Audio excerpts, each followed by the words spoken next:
Welcome back to जागो लाहौर। जनाब, कभी कभी हम किसी मामूली से वाक़े को लेकर ना इतने परेशान हो जाते हैं कि हमारा जहन फ़ौरन बदतरीन अंजाम सोचने लगता है। जैसे नौकरी के इंटरव्यू का सोचकर दिल डूबने लगता है बहुत से लोगों का, दोस्त का जवाब ना आए तो दुश्मनी का इशारा लगता है, या छोटी सी बीमारी को किसी जानलेवा मर्ज़ की अलामत समझ लिया जाता है। ये सिर्फ सोचे नहीं है बल्कि खौफ, वहम और तोहम परस्ती की वो जंजीरें हैं जो हमें अंदेशों की कैद में जकड़ लेती हैं।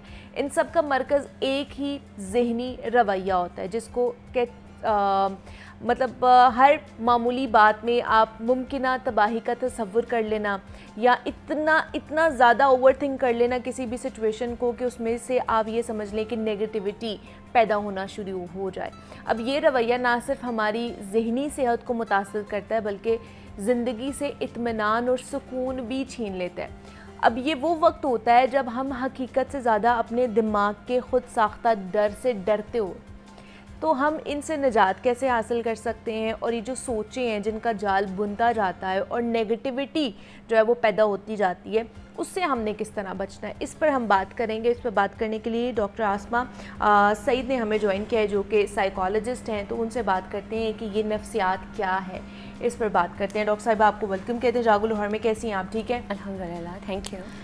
आसमा, ये मुस्तकिल खौफ, वहम और डर रहना किसी भी चीज़ का, किसी भी अलामत क्या है? ये हमारी नफ्सियात हमारे साथ खेल रही होती है, क्या कर रही होती है कि हमें मुस्तकबिल का भी खौफ रह रहा होता है किसी चीज़ का। जैसे मैंने ये थोड़ी सी एग्जांपल्स दी है कि हम किसी इंटरव्यू के लिए भी जाते हैं ना, बहुत से लोग तो पसीना आना शुरू हो जाता है और आप घबराना शुरू हो जाते हो, आप कांपना शुरू हो जाते हो। तो ये किस चीज़ का खौफ होता है हमें? देखिए, fear, false evidence appearing real, एक झूठा सबूत जो हमें सच दिख रहा होता है। हमारी ब्रेन की ऐसी क्या कहना चाहिए, ट्यूनिंग हो चुकी होती है, हमने ऐसे रवैये सीख लिए होते हैं कि हम किसी भी चीज़ को लेकर फ़ौरन से पहले खौफ के हाथों उसको रिएक्ट करती हैं। हमारे ब्रेन का एक पार्ट होता है जो कि रेप्टिलियन ब्रेन होता है। रेप्टिलियन ब्रेन, अगर आप उसको थोड़ा सा एग्जामिन करें तो वो थ्रेट्स को परसीव करता है। और आपने देखा होगा कि अगर आपको कहीं डेंजर परसीव हो तो आपका फ़ौरन से रिएक्शन आएगा कि आप खौफज़दा महसूस करेंगे। तो नतीजतन आप 3 रिस्पॉन्सेस देते हैं, फ़ाइट, फ्लाइट एंड फ्रीज़। तो जैसे आपने कहा कि ऐसा खौफ महसूस होना कि दोस्त ने कॉल अटेंडिंग की, जो लगा कि दोस्ती ख़त्म हो गई, इसको हम कहते हैं कैटास्ट्रोफाइजिंग, कि आपकी एक रूमिनेशन चलती है आपके माइंड में और आप चीज़ों को एग्जैजरेट करके उसको बहुत बड़ी फॉर्म में ख़राब होता हुआ देखते हैं। अच्छा, इसके पीछे बड़े फैक्टर्स होते हैं। अच्छा, लाइक फॉर एग्जांपल आपके जेनेटिक प्रीडिस्पोजिशन होती है, आपके पेरेंट्स में हो सकता है खौफ, तवहमात, सुपरस्टिशंस जैसे आपने कहा वो हों, या फिर कुछ साइकेट्रिक डिसऑर्डर्स हो सकते हैं। आपकी जो है वो अपनी पर्सनैलिटी, टेम्परामेंट होता है, वो भी रिस्पॉन्सिबल है। नहीं तो क्या इसको ओवर थिंकिंग के साथ भी लिंक किया जा सकता है? बिल्कुल किया जा सकता है, बिकॉज ग्रेजुअली वो बिल्ड होता है over the times. Over thinking आपने, फिर आपकी लर्निंग होती है।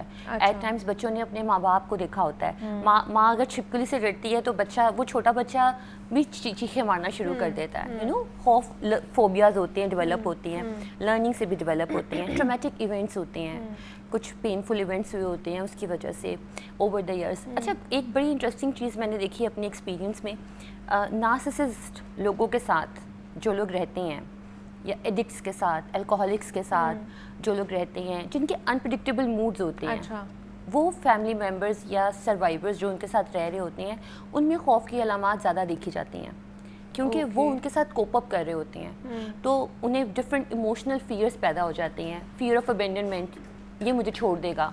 फियर ऑफ रिजेक्शन, ये मुझे रिजेक्ट कर देगा। यू नो, तो फियर ऑफ फेलियर, मैं फेल हो जाऊंगी। तो ये फियर्स होते हैं जो इंसान के जहन में बैठना शुरू हो जाते हैं, और फिर वो उसकी परफॉर्मेंस को डेफिनेटली इफ़ेक्ट करते हैं। कुछ लोग वक्त से पहले ही रिलेशनशिप से आउट हो जाते हैं कि तुम मुझे छोड़ो, मैं तुम्हें पहले ही छोड़ दूँ, यू नो, क्योंकि वो फियर, वो पेन नहीं सह पाते। तो फियर जो होती हैं वो इंसान को बिल्कुल क्रिपल कर देते हैं, उसकी एनर्जी को। और क्योंकि ये एक जेन्युइन फियर भी होता है, हो सकता है वाकई आपको खौफ हो। नहीं तो ये जो कैटास्ट्रोफाइजिंग जो आप बात कर रही हैं, ये सारी चीज़ें उसके अंदर ही आ रही हैं, जितने भी फियर्स की हम बात कर रहे हैं? یا پھر یہ اسپیسیفک کوئی اور چیز ہے؟ اور جیسے ہم مطلب جنرلی بھی ہمارے دماغ میں ایک نیگیٹو تھاٹ آ جاتا ہے نا, ہم کسی بھی سچویشن کو لے کے سوچ لیتے ہیں, پازیٹیوٹی بھی ہو رہی ہوتی ہے, وہیں پہ کہیں نہ کہیں ہم تھوڑا سا نیگیٹو بھی ہو جاتے ہیں, تو وہ اس سے ڈفرینٹ ہے کیا, یا ہر کوئی اس کا شکار ہو سکتا ہے؟ یہ ویری کرتا ہے پرسن ٹو پرسن, اور آپ کے اپنے پری ایگزسٹنگ جو آپ کے رجحانات ہے اس کو لے کر. فار ایگزامپل کچھ لوگوں کی زندگی میں اگر خوف آتا ہے تو وہ اس کو ریالٹی چیک دیتے ہیں اور اس سے باہر نکل آتے ہیں, لیکن جو لوگ پہلے ہی بار بار پھسل چکے ہوتے ہیں یا اس خوف کا متعدد بار شکار ہو چکے ہوتے ہیں, وہ بہت آسانی سے اس دلدل میں گر جاتے ہیں. تو پھر کیا ہوتا ہے, ان کے سامنے کوئی بھی سچویشن آتی ہیں تو وہ ڈفرینٹ, اس کو ان کی کوگنیٹو ڈسٹورشنز ہوتی ہیں. اچھا, کوگنیٹو ڈسٹورشنز ہوتی ہیں کہ آپ چیزوں کو اس طرح سے پرسیو کرو کہ اس میں ایررز ہوں, ڈسٹورشنز ہوں.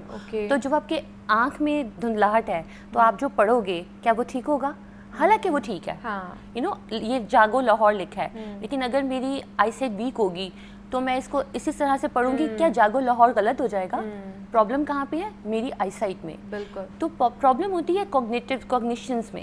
تو اس کی اگر ہم تھیراپی میں بھی دیکھیں تو ہمیں کوگنیشنز پہ کام کرنا ہوتا ہے. اچھا, کہ ہم وہاں پر جا کے جو ہے اس پہ کام کریں اور لوگوں کو ان ڈسٹورشن سے نکال سکیں. لیکن اگر چلیے یہ تو تھوڑے سے مینٹل فیکٹرز ہو گئے نا, یا پھر جینیٹیکلی بھی, کیا کوئی سوشل فیکٹرز بھی ہوتے ہیں جس کی وجہ سے یہ پرابلم بڑھتی جا رہی ہے؟ بیکاز بہت سے لوگوں میں یہ پایا جاتا ہے. یہ سوشل میڈیا بھی ایک ایلیمنٹ ہے, یہ بھی ایک ایلیمنٹ ہو سکتا ہے. ہاں جی بالکل, سوشل میڈیا ایک فیکٹر ہے جہاں پہ لوگوں کو, جیسے بھی پچھلے دنوں وار انگزائٹی آپ نے بہت زیادہ دیکھی تھی, تو وہ جو دیکھتے تھے تو ان کو فیئر ان کا پروپیل ہوتا تھا اور ان کے اندر وہ سمٹمز زیادہ ایگزیجریٹ ہونا شروع ہوتے تھے اور ان کو انگزائٹی ہونا شروع ہوتی تھی. It can lead to even depression. Okay, آپ کا جو خوف ہوتا ہے بیکاز اب کانسٹنٹ ایسی امیگڈلا ایک برین کا ایک پارٹ ہوتا ہے جو کہ ایکٹیویٹ ہو جاتا ہے. کچھ نیورو ٹرانسمیٹرز ہوتے ہیں جن کی ریلیز میں پرابلم آنا شروع ہوتی ہے, تو آپ فیئرفل رسپانس دینا شروع کرتے ہیں اور آپ کی باڈیلی رسپانسز آتے ہیں. It's not only cognitive, it's your bodily. Sweating ہوتی ہے, ہارٹ ریٹ تیز ہو جاتا ہے, ہاتھ پاؤں کانپنا, شیورنگ شروع ہو جاتی ہے. تو اٹ ویریز. کچھ بہت ایکسٹریم کیسز میں آپ دیکھیں تو فوبیاز بھی ہوتے ہیں. لوگوں کو ہائٹ فوبیا ہوتا ہے, ایگزیکٹلی, ہاں بہت سے لوگوں کو ہوتا ہے. ہاں, اور ڈیتھ فوبیا آج کل میں نے بہت لوگوں میں دیکھا ہے. وہ ان کو خوف ہے مرنے کا, اور وہ اس خوف سے زندگی میں پہلے ہی مر چکے ہیں, مطلب وہ زندگی نہیں جی رہے, اور وہ ان ریئلسٹک خوف ہے نا, کیونکہ مرنا تو ہے. ایگزیکٹلی. اب یہاں پہ بڑا ایک سلائٹ سا انٹرسٹنگ سا ڈفرینس ہے کہ مرنا تو ہے, آپ کسی کو یہ تو نہیں نہ کہو گے نہیں تم نہیں مرو گے, آپ نے مرنا ہے, but how are you preparing yourself towards it, کیونکہ آپ نے اس چیز کو فیس کرنا ہے. تو فیس کرنے کے لیے ہم تیار کرتے ہیں کلینکل سائیکالوجسٹ ایک بندے کو کہ آپ اپنے فیئر کو کس طرح سے فیس کریں اور اس کو مقابلہ اس کا کر سکیں.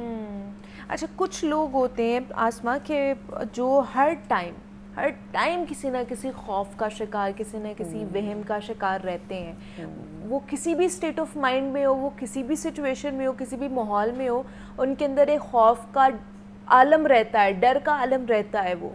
وہ کیا واقعی ہی اس چیز کا, اس کو مرض کہیں گے کیٹسٹروفائزنگ کو, یا پھر ہم لوگ اس کو ڈس آرڈر کہیں گے, کیا کہیں گے؟ یہ مرض ہے, مرض یہاں پہ علاج کی ضرورت ہے. دیکھیں نا, بخار ہوگا تو آپ کی پوری باڈی افیکٹ ہوتی ہے. ٹھیک ہے. فیئر ہوگا تو ایک سلائٹ ٹائم کے لیے ہوگا. ہم نے ہر چیز کی فریکوینسی, اس کی ڈیوریشن سے اس کو دیکھنا ہوتا ہے کہ آیا ہمارے پاس ایک پرٹیکولر اسٹیٹسٹکس جو ہے وہ اس کی پوری پیرامیٹرز پورے ہو رہے ہیں کہ نہیں ہو رہے. لیکن جیسے آپ نے بتایا کہ وہ ہر وقت ایک خوف کی کیفیت میں رہ رہا ہے, تو اس کا مطلب ہے اس کو ممکن ہے اس کو میڈیسنس کی بھی ضرورت ہو, اس کو تھیراپی کی بھی ضرورت ہو, اس کو سوشل اور سیلف ہیلپ کی بھی ضرورت ہو.